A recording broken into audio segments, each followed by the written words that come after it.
আমরা গত রাত্রে 2:30-3টা বাজে এই সময় সেলিম নামের একজন ব্যক্তি ফুলতলা বাজারের পরে তার বাসা, সেখানে আমরা যৌথ অভিযান পরিচালনা করার তল্লাশিকালে এক পর্যায়ে তার ঘর থেকে একটি 1 বন্দুক, 7টা স্যান্ডাল হাসুয়া যাকে বলে এটা উদ্ধার হয় এবং আসামি সেলিমকে জিজ্ঞাসা করা হয়েছে যে এর কোনো বৈধ লাইসেন্স আছে কিনা। সে কোনো বৈধ লাইসেন্স নাই বোধহয় বলে জানা এবং দেখাতেও পারি নাই।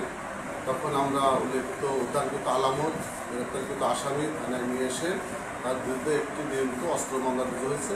তার মামলা নম্বর 12, তারিখ হচ্ছে 22/5/2023। এটা মনে করেন তদন্তের করে জানা যাবে। আমরা তো এখনও এক পর্যন্ত জানতে পারিনি যে সে আসলে অবৈধ অস্ত্রধারের না ব্যবসায়ী, এটা তদন্তের করে জানা যাবে। আচ্ছা, আর এই আপনাদের এই অস্ত্র উদ্ধার অভিযান শেষে আপনাদের যে কোনো প্রকার গুলি পাওয়া গেছে কিনা? না, কোনো গুলি পাওয়া যাবে না। শুধু সেলিম একা হতো মানে আপনার গ্রেপ্তার হয়েছে এবং তাকে নাকি কোনো আবারও ফার্দার কোনো অভিযান হবে কিনা?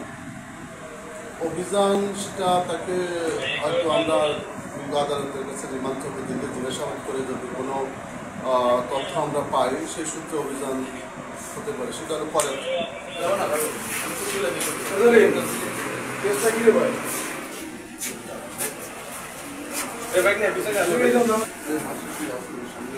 আল্লাহ